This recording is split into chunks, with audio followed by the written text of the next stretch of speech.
सांगलीत पृथ्वीराज पाटील फाउंडेशन आणि doctor Patangrao Kadam foundation या संस्थांनी सांगलीत अयोध्या राम मंदिराची हुबेहूब प्रतिकृती उभी केली आहे। यामुळे सांगली राममय होऊन पवित्र प्रसन्न वातावरण निर्माण झाले आहे। जिथे श्रीराम कथा तिथे हनुमंत असतात। रामराज्यात स्त्रीला व्यक्त होता येत होतं।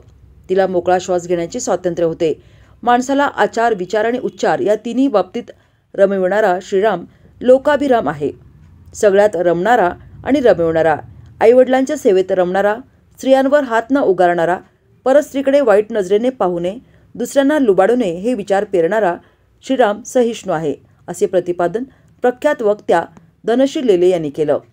त्या सांगलीत श्रीराम भक्ती उत्सवात लोकाभिराम श्रीराम या विषयावर बोलत होत्या। अध्यक्षस्थानी आयोजक पृथ्वीराज पाटील होते। स्वागत आणि प्रास्ताविक करताना आयोजक पृथ्वीराज पाटील यांनी सगळ्यांनाच अयोध्येला जाणं शक्य होईलच असं नाही, सांगलीतच भक्तांना श्रीराम दर्शनाची सोय करण्यासाठी अयोध्येच्या श्रीराम मंदिराची प्रतिकृती उभी केली आणि हजारो सांगलीकरांनी उदंड प्रतिसाद दिला। सांगली राममय होऊन वातावरण पवित्र आणि प्रसन्न झाले आहे, असे सांगून सांगलीकरांना धन्यवाद दिले। प्राध्यापक एन.डी. बिरनाळे यांनी धनश्री लेले यांचा परिचय करून दिला। सौ लेले यांचा शाल स्मृतिचिन्ह देऊन पृथ्वीराज पाटील, मीनाक्षी शेवाळे यांच्या हस्ते सत्कार करण्यात आला। सौ लेले यांनी श्रीराम जन्मापासून वनवास आणि शेवटी झालेल्या राज्याभिषेक पर्यंतच्या श्रीराम कथा सांगत श्रीरामांची मूल्ये स्पष्ट केली। श्रीराम एकवचनी, एक बाणी आणि एक पत्नी होते। हा आदर्श दुर्मिळ होत चालला आहे। आपल्या मुलांवर हे संस्कार करायला हवेत। प्रतिकूल परिस्थितीवर खंबीर होऊन मात करता येणे हा गुण त्यांच्याकडून शिकता येतो, असे सांगितले।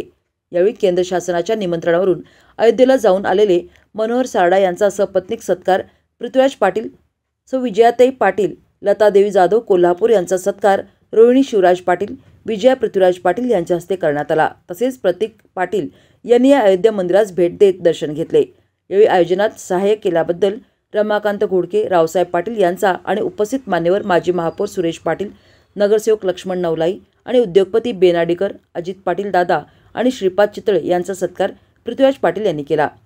या मान्यवरांच्या हस्ते श्रीराम आरती करण्यात आली।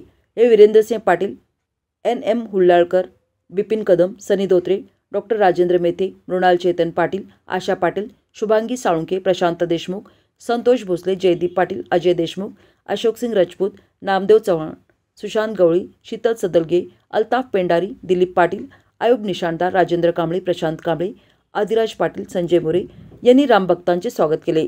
या प्रसंगी सांगलीकर रामभक्तांची दर्शनं आणि व्याख्यानासाठी अलोट गर्दी झाली होती।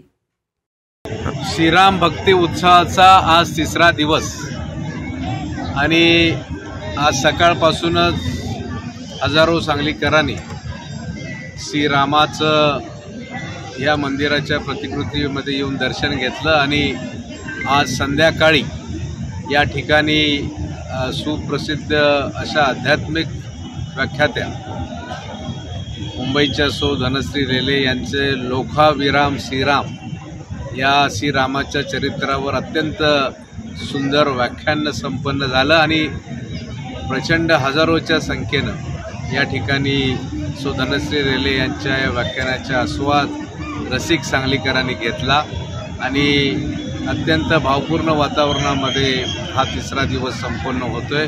आज विशेषतः आम्ही एक घोषणा केली की दररोज या ठिकाणी 10 भाग्यवान